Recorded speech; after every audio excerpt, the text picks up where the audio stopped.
Welcome to my YouTube channel. You Got to Say About Children TV. Back at it for a new video. I'm your host, Charles, and before I get started, I wanted to quickly bring you a story that we talked about months ago out of New Jersey, Somerville, where a bus aide was arrested. You might remember her name, Amanda Davila. She was 28.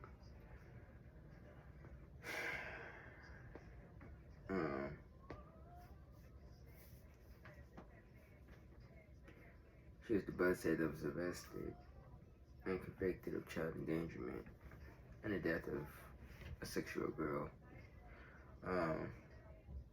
She was sentenced to 3 years in prison. She faced as many as 10 years. The bus aide that sat on her phone and was neglectful, and she only walked away with 3 years. She was facing 10. I don't even think 10 years would have been enough. She still got at least anywhere from 20 to 25. I feel like she was very negligent. And she should have been held accountable to the first extended law. She failed everyone around her. The children that was on the bus, her community, the district, and she avoided serious prison time. I only got 3 years. I just think it's unfortunate that people like that get to see another day. You know, 3 years is not enough, and any time that the state give her, it's not going to be enough time. It's not going to bring back this victim. But I don't think 3 years is going to I don't think these 3 years is going to change this woman's behavior. That's all I'm gonna say about it. It's an unfortunate situation. Now let's get to our stories of the day.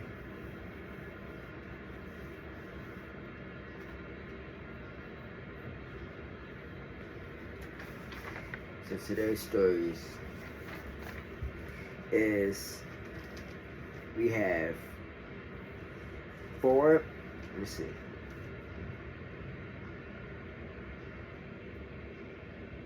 we have 3 bonus stories and then 9 regular stories. So we're going straight into it.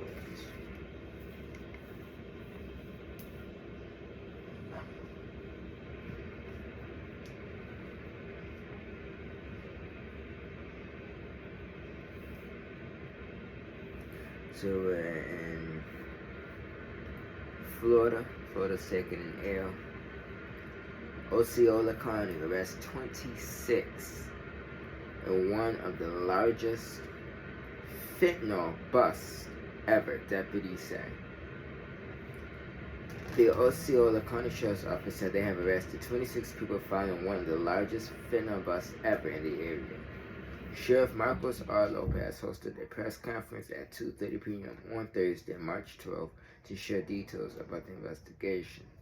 Lopez said the 3-month-long investigation was deemed my brother's keeper. During the investigation, deputies said they collected more than 1,300 grams of fentanyl, as well as other illegal paraphernalia. The backstory that led to the investigation: although Lopez said the operation did not start as a huge investigation, it grew as time went on. He said it started with only a few undercover agents buying small amounts of drugs from two brothers, hence the name of the investigation. During the operation, deputies said 26 people were arrested on drug trafficking charges, and there may be more arrests made in the future. Officials said all 26 of the arrests were tied to what was essentially a drug business, with drugs and money being moved as a group throughout Osceola and Orange counties. Quote, they kept this business alive and thriving right under our noses, Lopez said. We have shut down this operation, shut down the customer, shut down one of the largest fentanyl operations in one investigation that I have seen since I have been here at this agency. 1 kilogram of the lethal fentanyl could kill around 500,000 people, which Lopez said could essentially wipe out the entirety of Osceola County. Officials said during the investigation they also collected 1 kilogram of cocaine, 53 grams of marijuana, 51 pills, 73,000 in cash, 9 firearms, 5 vehicles, and a house, which was believed to have been purchased with drug money and used for drug operations. Lopez also brought up the topic of illegal immigration during the press conference, saying one of the people arrested in the operation was an undocumented immigrant. Quote, this is an example of the people we don't want in our country, he said. Quote, he came here not to work, not to do anything nice, and not to be a friend of anyone. He's here to destroy families. He's one of the guys that was arrested for dealing with this poison. And guess what? He's got a deportation order already in place. They're looking at him. So once he served his time, he will be deported. Lopez said no undercover agents were harmed during the investigation. So these are the people who were arrested. There are 26 folks who was arrested. Moises Acosta, Jose Velez, Juan Angulo, Orlando Cristobal, Isis Hostaso, Naisha Morales, Felix Hernandez, Jonathan Roman, Jose Aponte, Oscar Rivera, Emmanuel Lugo, Valerie Rivera, Jose Pinto, Luis Collin, Jose Nazario, Rafael Aleon, Christopher Aleon, Jose Mariro, Orlando Burgos, Omar Norves, Kevin Rodriguez, Frank Vasquez, and George Norves. Now, officials said most of the people arrested are facing 25 years minimum mandatory prison sentences, and every person arrested has at least a 7-year minimum sentence. Should be more, but these, I'm gonna blow it up a little bit, are the 26 that have been arrested. Flashing lights. And the reason I wanted to talk about this story for one reason. For the children. Fentanyl is the #1 deadliest drug. And it is killing our children, our teens, youth.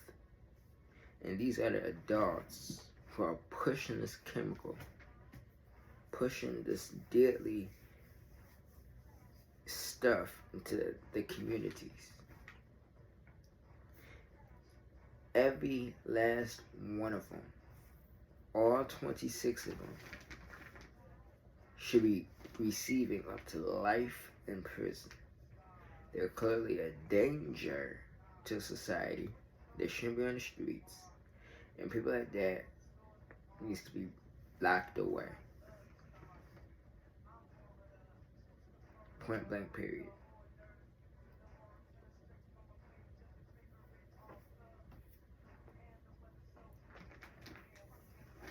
So be grateful. We are grateful that no children, teens had access to these drugs and OD because of these individuals.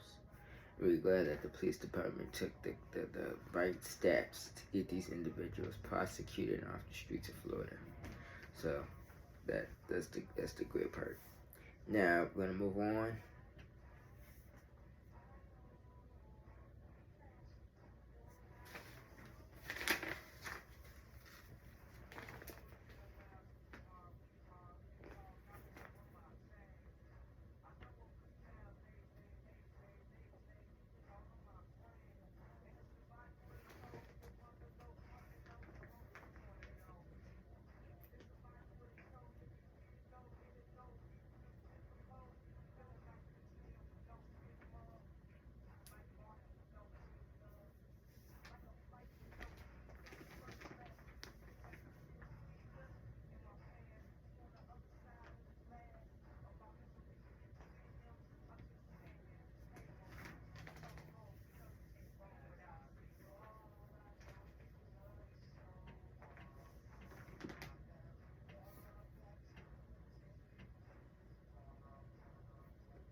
So this is a news article for this second bonus story, but a mother out of New Jersey claims that her boyfriend inappropriately texted her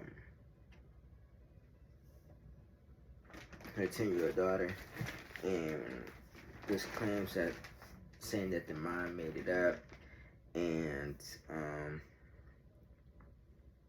you know, I don't know if it's true or not, but this is what I'm gonna say about it, because it's been circulating on social media. If this is true, then the mother, first and foremost, should run to the authorities and not to social media.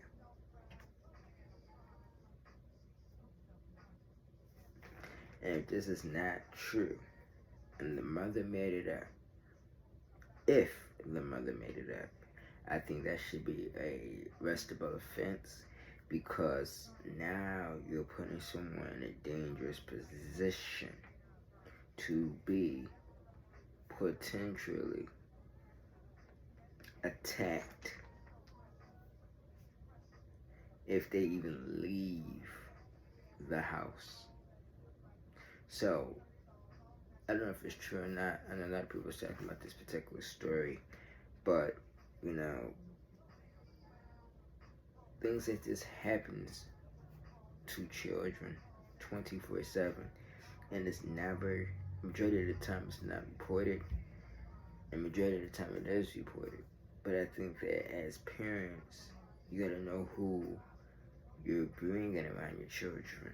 You gotta know who you're dealing with, because there are sick people in the world, and if this is not true and you made this up to get back at a person that you don't like, this is a very serious allegation that you should not be playing with, because at the end of the day, if it's not true, you're hurting your daughter, because that's something that don't just go away. That allegation will always be out there.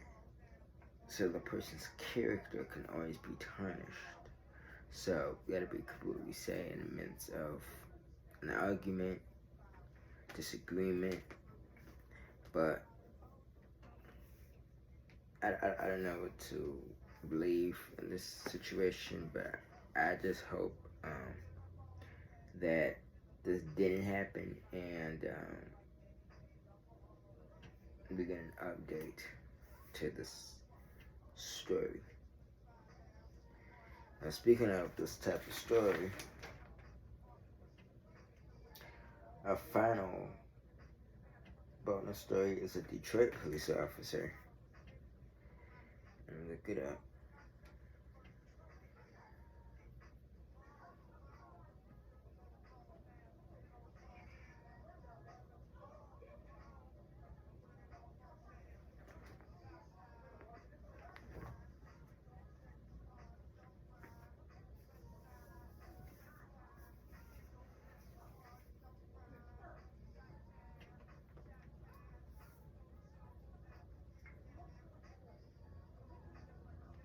I'm on Fox 2 Detroit.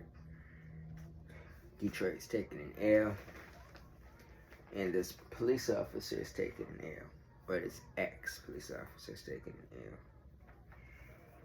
Now here's the brief. It says, delete these messages. Detroit cop is accused of illicit text to 6th grade stepdaughter. Now, Earl Anderson, 37, is facing charges after he allegedly sent his 12-year-old stepdaughter inappropriate texts. In the text, Anderson allegedly encouraged her to hide messages from her dad. Anderson also allegedly told the girl he would treat her like a grown-up. Earl Raynard Anderson Jr. is charged with accosting a child for immoral purposes after warning police that he sent his 12-year-old stepdaughter inappropriate texts and encouraged her to delete them. In the text shared with Fox 2 by the girl's father, Brandon Harris, Anderson allegedly promised he wouldn't treat her like a child. Quote, I'm going to treat you like you're grown. That's what really got me. And the delete these messages and just grooming, said Harris. The texts, which all came early in the morning, all allegedly came from Harris and were shared with Fox 2. They start with Harris asking her what game she's playing and invited her to play Sims Free Play. But the text moved to something more inappropriate as he encouraged her to keep the text secret. Quote, if you want to keep texting, you have to keep a conversation between me and you on some friendly type stuff, he wrote. The girl responded that our dad goes through her phone. Quote, oh, LOL, we'll delete these messages. If you figure something out, let me know. We want to take a family trip soon, too, he said. He then offered her a second phone and she said she had an iPad. Quote, your iPad is connected to your iPhone, so your message can be seen. Create a new text now number or something, I don't know. But delete these messages and from your trash. Let me know when you create a safe line to text you on, he wrote. The little girl said she created a new account and reiterated that her dad goes through her devices. He again encouraged her to delete the text. Quote, oh, if you find a safe way for us to text, let me know. But make sure you delete all these text messages, even in our message trash. Nice talking to you, though, he said. Towards the end of the text, he said she's old enough. Quote, you can be really with me. I don't care if you curse or be yourself. I won't tell your people, he wrote. Then he said, I'm going to treat you like you're grown or mature enough. But the little girl didn't bite on the bait. Instead, she went to her aunt. Quote, she felt like something was off, and I really salute her, and I thank her every day. Still not Harris said. Harris then went to the police, and the chief told Bettison that Anderson was suspended immediately. He should have been fired immediately. He also said they're trying to get him off payroll as soon as possible. Harris wants other parents to keep an eye on their kids. Quote, just be aware, check your phones, said Harris. Anderson is charged with one count of accosting a child for immoral purposes. He's being held on a $200,000 cash bond. Harris has another daughter, a 10-year-old, that was also around Anderson. There was no reported contact there. So let's go to the news video.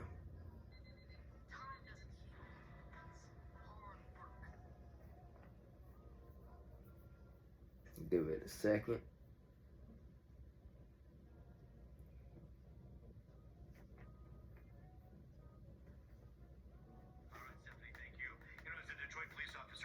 A hero to many, but new allegations against one of the city's finest now has Officer Earl Anderson Jr. facing charges of sex crimes against a child. Fox 2's Jessica Dubnak has more on the text messages that were allegedly found on a stepdaughter's phone.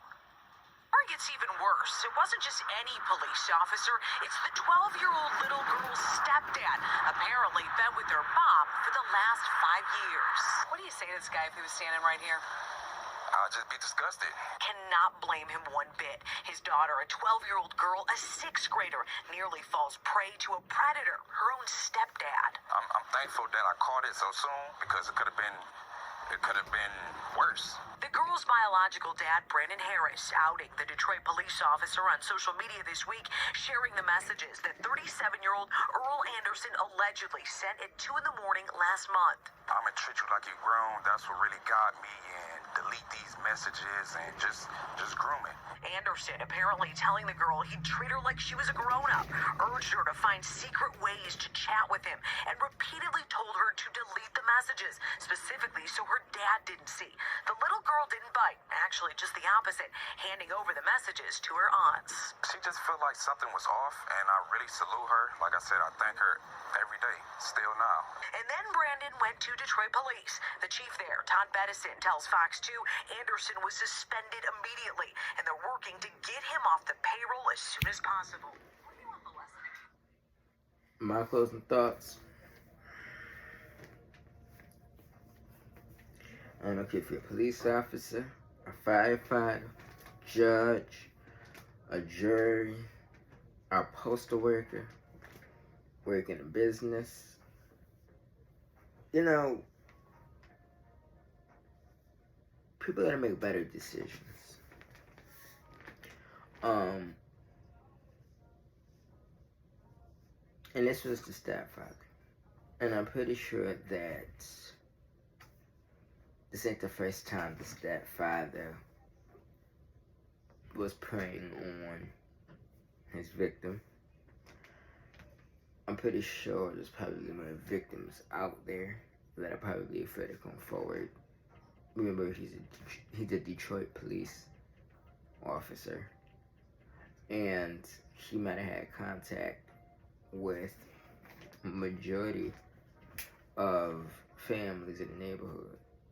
So my thing would be this: if he came around the children and you're outside when he pulled up patrolling and he came in contact with children, I would make sure that he didn't do anything to your children. And you gotta remember, he was there to protect and serve. And he went against his oath, his own oath, and preyed on his stepdaughter.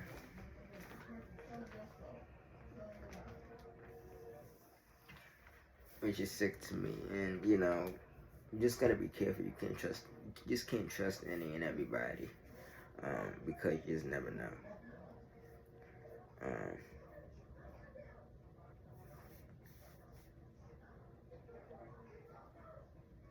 It's very weird.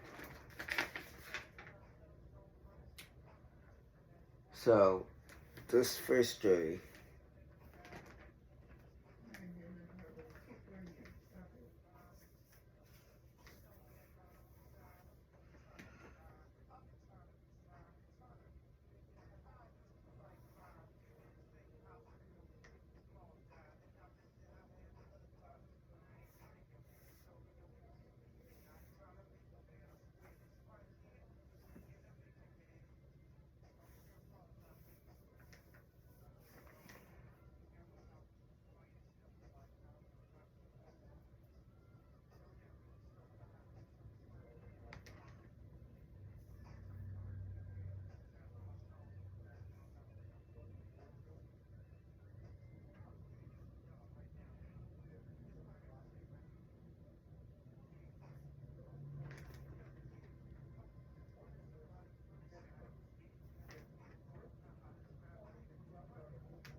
let's see. 4 people who were arrested in connection with the shooting death of a 7-year-old Breon Allen Jr. in late January, the Jacksonville Sheriff's Office announced Wednesday. JSO said 18-year-old Keith Phillips, 20-year-old Daniel Lurkins, 21-year-old Keith Johnson, and 24-year-old Rod Sykes are facing several charges in connection with the shooting that killed Allen Jr. and seriously injured his cousin, Lafayette Mangle Jr., 21. Quote, it was a targeted planned act which during the murders clearly saw Breon walking innocently with the intended target, Waters said. On January 24th, Allen and Mangle were walking out of a home on Commonwealth Avenue when a car believed to be a Kia Soul pulled up. People then got out and started shooting, JSO said. Mangle and Allen were taken to the hospital after the shooting. Allen died at the hospital. Quote, I want to keep my son's name alive. Say his name every day. Post him every day. Talk about it every day. Just keep his name alive and just know. Be expecting things to see things in his name, because I'm definitely going to turn this into a positive situation. Allen's junior mother, Kashina Love, said following the arrest announcement. According to JSO, Phil Larkins and Sykes are all documented gang members. Johnson is a documented gang associate. According to the arrest reports, Larkins and Johnson was arrested on January the 28th in a connection with the shooting incident that happened on January the 5th. That involved two other men, including one who was charged with murder. Waters said these arrests won't be the last in connection with Allen's murder. There are other individuals who planned and participated in this heinous act. We know who they are, and our investigators are building strong evidentiary cases against those perpetrators. They will be arrested and they will face the justice system, Waters said. All four suspects are facing second-degree murder, conspiracy to commit murder, and attempted first-degree murder charges, Jaswell said. And I talked about this story a couple days, it might have been a week or so ago. I talked about this story where 7-year-old boy was killed by 4 men. The update to the story is that these gang members was a part of a rapper who was killed, whose name was his real name was Charles Jones, but his rap name is Julio Folio, and he was connected to this. He's a part of this clique, I'm assuming, and you know, the sad part is that children are not safe anymore outside. Can't even go outside and play because you have idiots who would rather shoot at each other to prove a point.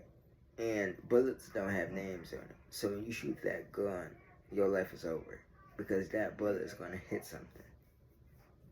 Whether it's intended to or whether it was meant to hit that thing. But this is the thing. Y'all took out a 7-year-old innocent child for no reason. Trying to be tough in the streets. But the crazy part, and I said this before, we have so many young black brothers right now sitting in prison because of their bad decisions. From the ages of 21 to 26. When they could be out on the streets, in school, college, getting a degree. Yet, they're sitting behind bars, spending the rest of their life in prison because they roam in the streets and are targeting innocent children. And to me, everyone involved in this case needs to face the death penalty. Because this was premeditated murder. Yet intended to kill. That was the intention. And it went as far as y'all gunning down a 7-year-old who was an innocent bystander.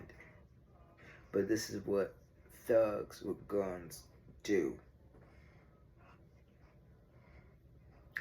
And I believe that everyone involved in this case needs to face either life in prison or the death penalty. There's no hope for these thugs. There's no hope. Story 2 out of 9. A Waterbury, Connecticut mother is arrested for abusing her stepson more than 20 years ago when he was 11. And I'm gonna say this. That's not a mother. She used this child when he was 11, took advantage,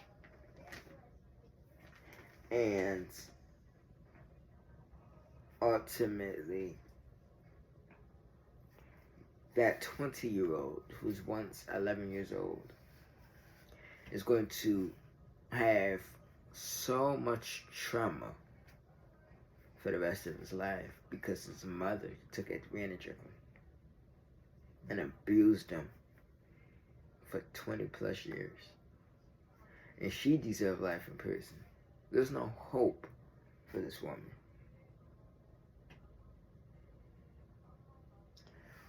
Story 39, woman takes a plea deal, avoids prison time in a hit and run that crash that killed a 17-year-old Ed White Sr. So I'm going to pull this up real quick.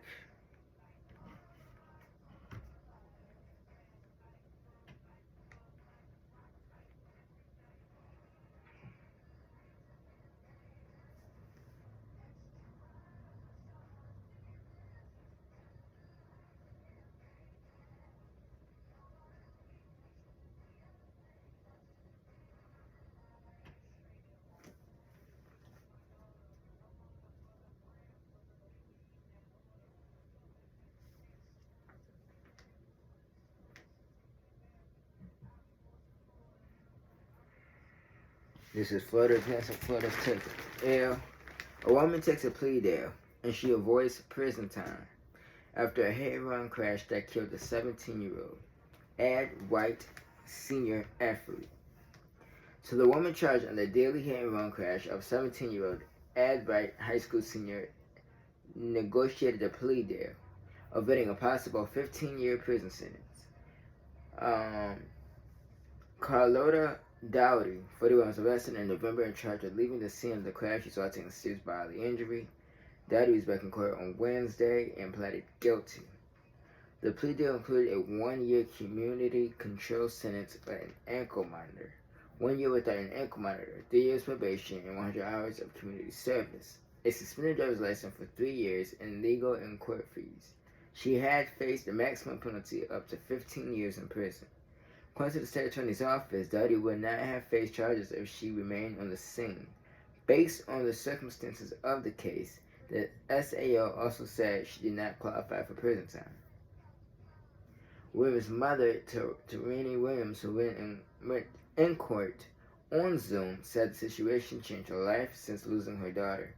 Quote, "A part of us has been ripped away, never in a million years, but I have thought I would have to bury my children. My baby who only started living her life," Williams said. Judge Jeb T. Branham explained to Williams' mother that community control is basically house arrest and is considered punishment. Now, the thing is this, and this is her right there, but this is the thing. The first car that hit the teen injured the teen. That's when she drove and hit her and kept going, and she died at the scene from her injuries. And she left the scene of the crash, and she avoided prison time. I still think she should have got some jail time, because you do not leave the scene of a crash. Because what happened when you leave the scene of a crash? Even if you're not the person that committed that crime, if you leave the scene of a crash, then that makes you just as guilty as the person who did the crash, because you failed to render aid, you failed to call 911, you failed to report it, you failed as just a human being to notify the authorities, and you went and continued driving like nothing happened. And that, to me, should have got you at least 3 to 6 years in prison, if not 15. It was negligent, you know, and you said she got some type of jail time. But this is a lesson learned to folk. You can't leave the scene of a crash.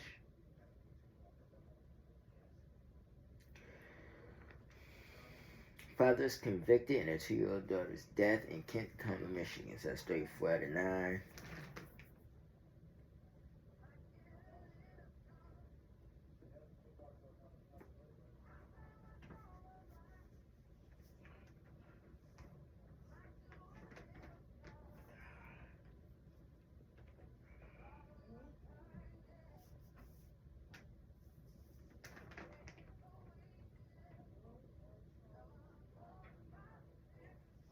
I'm on woodtv.com. Kent County, Michigan is taking an L, and his father is taking an L. So that's what you want to call him. Father gets decades in prison for shooting and killing his 2-year-old daughter. Grand Rapids, Michigan. The family of a 2-year-old who was shot and killed while staying with her father said they hope he feels as much pain as they have after the toddler's death. Kelsey Brewer, 2. She was 2. Khalees Brewer, Khalees Brewer, 2 years old, was fatally shot on February 9th of 2022 inside her father's apartment in Wyoming. Authorities said the toddler's father, Sanenta Parks, was one who shot her. They say he also shot himself and was briefly hospitalized. Parks, who was originally deemed incompetent for trial but was later found competent, pleaded no contest to second-degree murder charges and 2 weapons charges in January. A no contest plea is not an admission of guilt, but is treated the same as a guilty plea in court. On Thursday, a judge sentenced him to serve between 33 and 60 years for the second-degree murder charge, plus 2 years for a felony firearm charge. He was also sentenced to a concurrent sentence of 2 to 5 years for a felony in possession of firearm charge, plus around $1,800 in court costs and other fees. While handing down the sentence, the family gave an impact statement. And a person like that, first of all, to shoot and kill your 2-year-old daughter for no reason,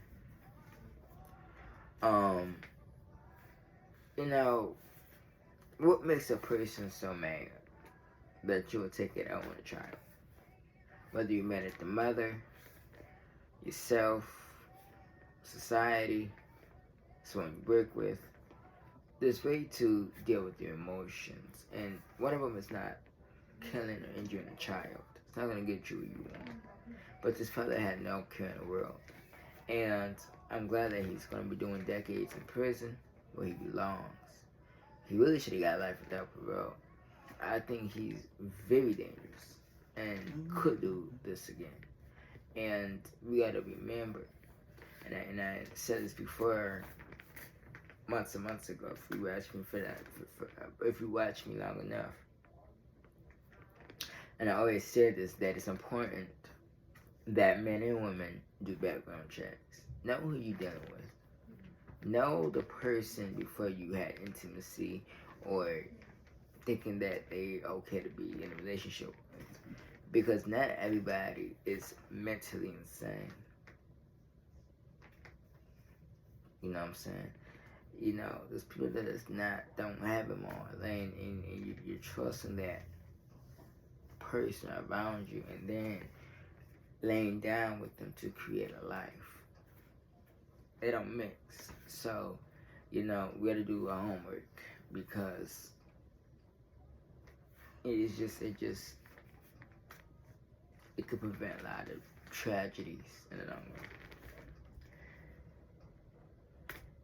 Continue praying for the family of this 2-year-old. This is a sad case.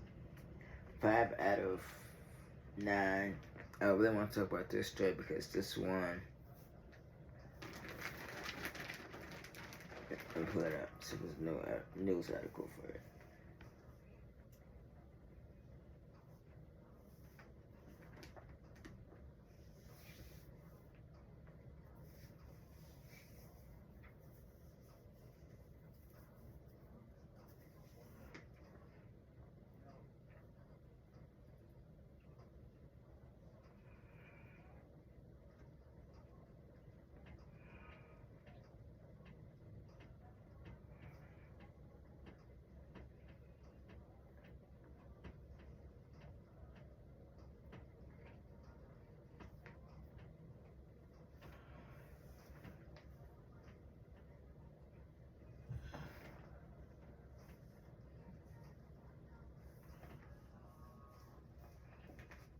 So I am on E-News. Well, Kanye West, he drops a song with his 11-year-old daughter, Northwest. And Diddy is on the song also. So it says a new dispute between Kanye West and his ex-wife Kim Kardashian appears to be brewing. The rap producer released a new song by Sean Diddy Combs, to whom he was showed support in the wake of the Bad Boy Records founders' ongoing blank trafficking case, titled Lonely Roads Still Go to Sunshine. The track dropped on X March the 15th and deleted one day later, featuring Northwest 11, Ye and the Kardashian star oldest daughter. Kanye says Kim tried to block the track release. Another since deleted K post.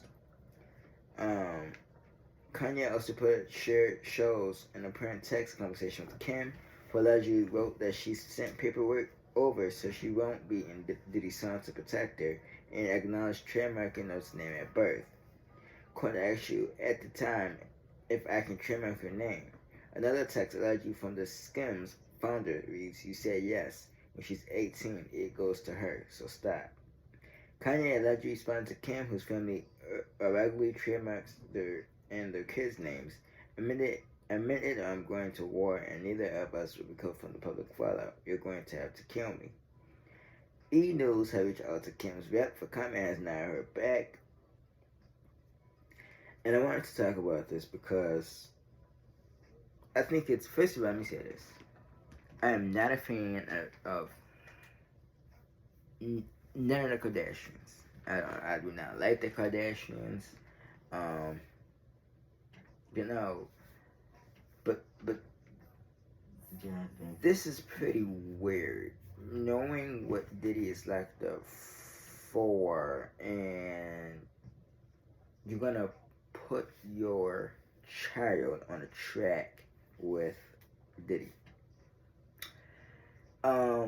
He's in jail for committing one of America's heinous crimes, allegedly, against children. And you gotta be careful what you do, because, especially when you are a celebrity, because that could come back and bite you in the rear. I don't think, me personally, I've put my child on a song with a person that's accused of such a brutal crime, even though he's assumed innocent until proven guilty.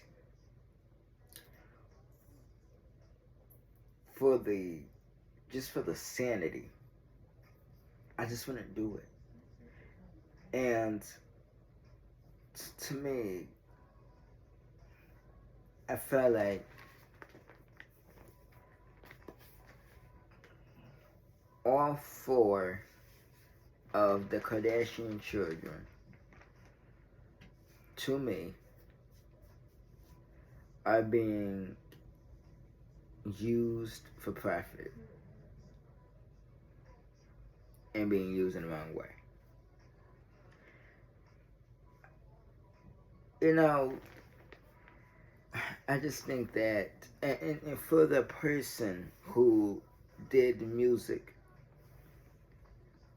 for the person who put an 11-year-old on this music, knowing what, again, Diddy's accused of, I think, to me, that's even more sicker, because you're a grown adult and you could have said, no, I'm not going to record this music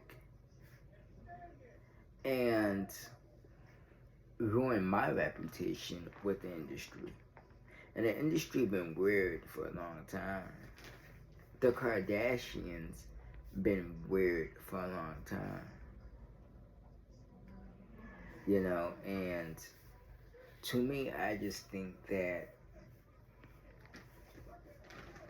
neither Kanye or Kim, if you ask me, need these children because we're not being cared for the right way. There's a right way to do things and there's a wrong way to do things. Putting your child on a song with a person you know is allegedly accused of grooming children is very much weird. And the industry is very much weird. And that is why there's so much criticism about the industry. I just think it was a bad judgment on Kanye's part. Now, aunt gets 50 years to life, and the deaths of her 2 children who were found dead in a trunk. Let's talk about it.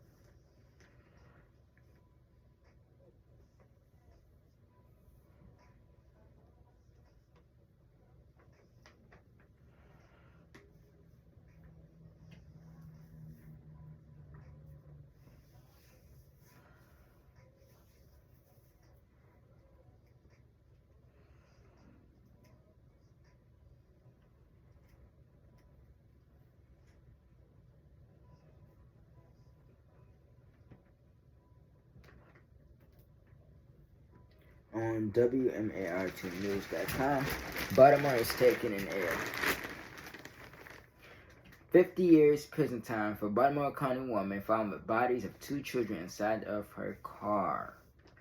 Nicole Johnson, 36, was sentenced to 50 years in prison after the bodies of 2 children were found in her car.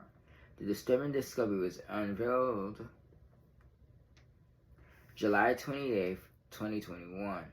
It'll be when officers assigned to the Essex precinct pulled over Johnson's vehicle on Eastern Boulevard near Wagner's Lane.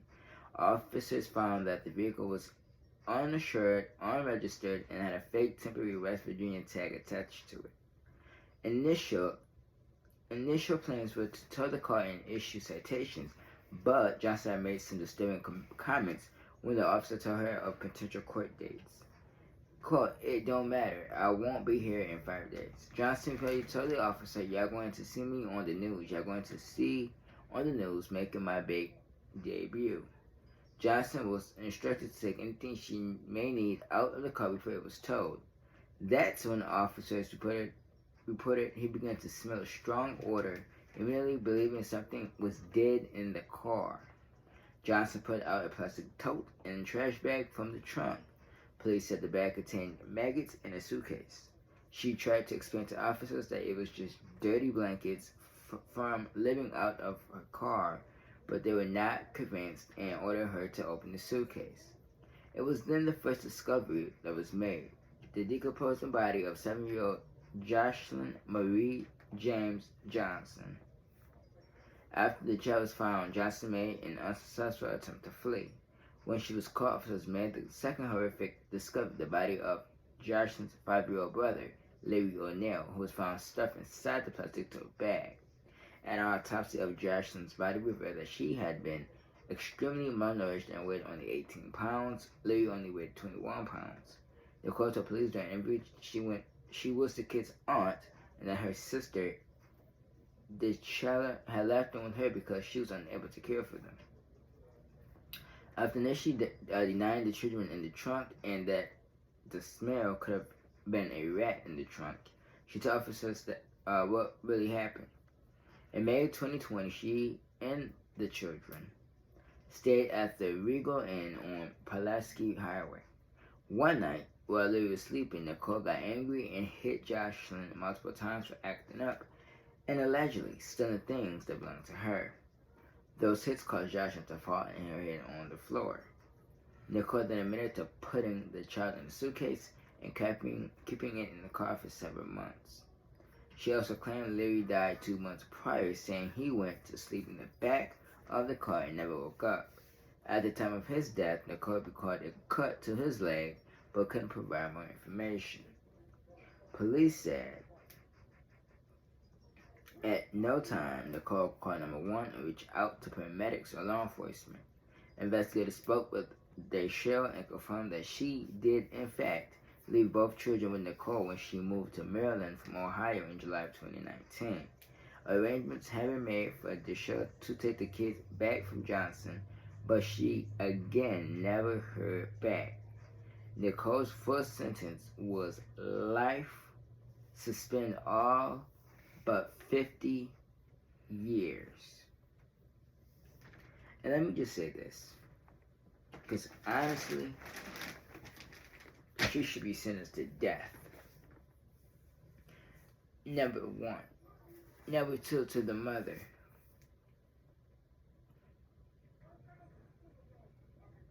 You mean to tell me you have children, you couldn't raise your children to the point where you gave your defenseless children to the aunt who is clearly careless and caused them to lose their life? So this should be a learning tool to mothers out here who are struggling, single, maybe having a hard time. Be careful who you have children with, because they're not going to always be there. And so, if you're struggling in that fashion, then you need to reach out for help. And if you're going to give your children to a family member temporarily, then you need to follow up with that family member, because not everybody's family member is capable of taking care of children. She was clearly abusive to your children, to her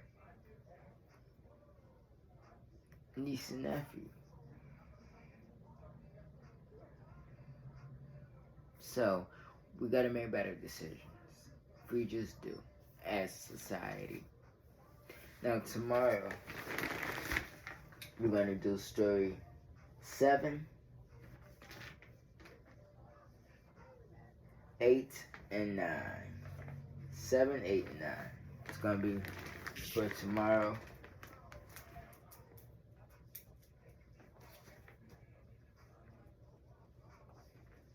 So,